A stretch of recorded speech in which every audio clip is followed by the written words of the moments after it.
Bhubaneswar Purnima gate निकट मुड़की factory अग्निकांड घटी घटनास्थल अग्निशम बाहिनी पहुंची निया को आयत्त करुछंती। अग्निकांडर कारण अस्पष्ट थिबा बेले तेल कड़ेई निया लगी आशंका करा जाउछि। अग्निकांड रे कहारी कोनोसी क्षति घटी नथिबा सूचना मिलुछि। अधिक सूचना आलोचना पई सिग्न चंदन दास आम सहित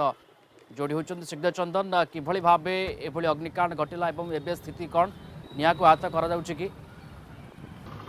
प्रिय रंजन आप जानते पलासपल्ली पूर्णमा गेट निकट में एक मुड़की फैक्ट्री रे अग्निकांड घटी अग्निकांडर कारण एजाए अस्पष्ट रही। घटनास्थल में अग्निशम बाहिनी पहुंची न्याय को आयत्त कर उद्यम जारी रखिंट किंतु जहाँ सूचना रही कि जहाँ स्थानीय लोके कहवा कथा जेहेतु मुड़की फैक्ट्री थिला कि तेल कड़ेई निया लगी कथा आशा आकांक्षा करा जाउछि। तेबे निश्चित भाव में अग्निशम बाहिनी पहुंची घटनास्थल में छानबीन आरंभ करछंती एवं निया लिभा कार्य में नियोजित रहिछंती। तेबे केउ कारणरू निया लागिला ए नै कि परवर्ती समय जेतेबेले निया लिभा कार्य शेष हेबो परवर्ती समय ही जना पड़िबो। किंतु जहाँ स्थानीय लोके कहवा कथा हठात एक विस्फोरण शब्द शुभिला जहाँ को लेकिन स्थानीय लोके भयभीत हो जाइथिले एवं परवर्ती समय देखा मिलता कि सारा अंचल पूरा धुआंमय हो जाइथिला एवं संगे संगे अग्निशम बाहिनी को स्थानीय लोके खबर देइथिले। किंतु घटनास्थल में अग्निशम बाहिनी पहुंची निया लिभा कार्य जारी रखिंट किंतु कहार कौनसी क्षति घटी नथिबा कथा जहाँ सामना को आसुची सूचना मिलुची। तेबे निश्चित भाव में आपण एई विजुअल ही स्पष्ट बिल्कुल से विजुअल आम देखु श्रीधर चंदन केते मात्रा रे एठी कला धुआ बाहरुची पूरा अंचल को आच्छादित कर दउची कथा होची बोधवे निया जोरे लागिची क्षयक्षति सेमती किछि सूचना मिली पारुची केते मात्रा रे क्षयक्षति होची ए बाबद रे किछि स्पष्टता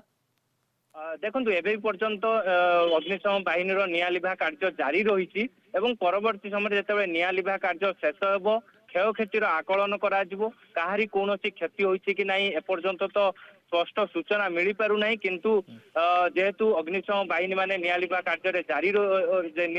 जारी रखिंट किंतु एवं पर्यंत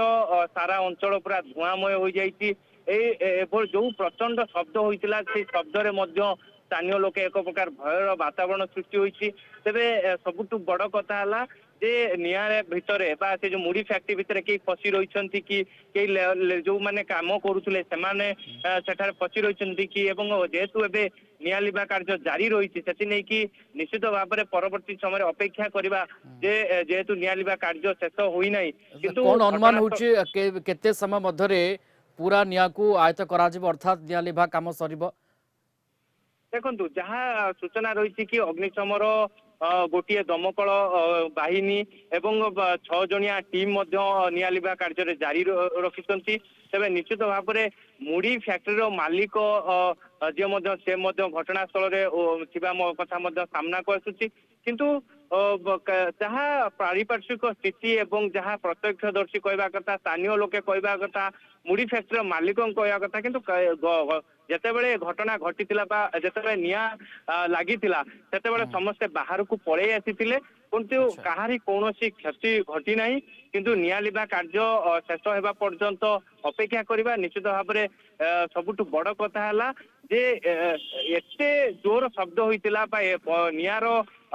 जो भाव में एते जोर निया लगी धुआं एमती हो जाइतिला जे सारा अंचल पूरा धुआं हो जाइतिला कला धुआं रे पूरा आच्छादित हो जाइतिला जोथि पई कि से मुड़ी फैक्ट्री को लोके निया लिभा काम जारी रही अर्थात केमती स्थिति खूब शीघ्र नियंत्रण को आसीबो सेनी चेष्टा जारी रखिंट अग्निशम विभाग टीम एवं ता परवर्ती समय हुए तो जना पड़ो जे केते मात्रा रे क्षयक्षति होईची ए अग्निकांड फल। धन्यवाद श्रीधर चंदन दास जोड़ी आम सहित फोन लाइन रे ए संपर्क में विस्तृत आमको सूचना दौले।